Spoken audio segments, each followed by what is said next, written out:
Rolex. ஆ.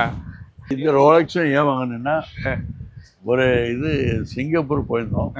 ஒரு நண்பர் அவர் ஒரு 10-15 ரோலக்ஸ் வாங்கினாரு. அப்போ நீங்களும் ஒன்று வாங்கிக்கங்களே அப்படின்னாரு. ஸோ நானும் ஒன்று வாங்கினேன். அலைகளோட சத்தத்தை தவிர வேற எதுவுமே இல்லை. இல்லை, மனசுல நிறைய அலைகள் இருக்கு.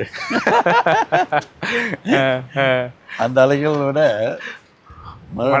மனத்திரையில நிறைய அலைகள் இருக்குது. அந்த அலைகளை கொஞ்சம் அமைதிப்படுத்துறது இந்த அலைகள். சார், இப்போ பிஜிபி அப்படின்னு சொன்னாலே இப்போ லீ மெரிடியன் தெரியும், அந்த சுகர் மில் தெரியும், அப்புறம் ஸ்கூல் காலேஜ் அப்படின்ட்டு எஜுகேஷன் ஃபீல்டில் ஒரு ஆகச்சிறந்த ஒரு மனிதராக இருக்கீங்க. மற்ற என்னென்ன பிஸ்னஸ்லாம் இருக்கிறீங்க? எங்களுக்கு தெரிஞ்சது இவ்வளோதான். இல்லை, நாங்கள் தரணி டெவலப்பர்ஸ்னு ஒன்று இருக்குது. அந்த ஆர்கனைசேஷன் வழியாக இப்போ இது கோயம்புத்தூரில் பிஜிபி வில்லேஜ்னு ஒரு 182 அப்பார்ட்மெண்ட் பண்ணோம். இது மாதிரி நாங்கள் அப்பார்ட்மெண்ட்டும் டெவலப் பண்ணுறோம். But slowly.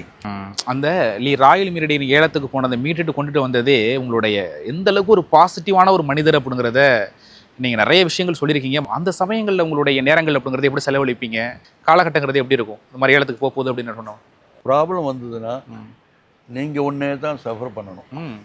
You suffer alone. எனக்கு என்னை சுற்றியில் இருக்கிறவங்க, என்னுடைய ஆஃபீஸு, அந்த பீப்புள் எல்லாமே தே வேர் வெரி ஹெல்ப்ஃபுல். அப்போ நல்லா ஹெல்ப் பண்ணாங்க. அதனால் இந்த பெரிய கண்டத்துலேருந்து மீண்டு வர ஒரு வாய்ப்பு கிடைக்கிது. பட் ஃபைனலி சஃபரிங்னா மோஸ்ட் ஆஃப் த சஃபரிங் நீங்கள் தான் சஃபர் பண்ணணும். சார், இப்போ காரை பார்க்கும்போது உங்களுக்கு என்ன ஒரு நினைவுகள் ஏற்படுத்துது? இப்போ கார் அப்படின்னு சொன்னாலே சில பேருக்கு லக்ஸுரி, சில பேருக்கு ஆடம்பரம், சில பேருக்கு இது மாதிரி எனக்கு ரொம்ப பிடிக்கும் அப்படின்லாம் ஒவ்வொரு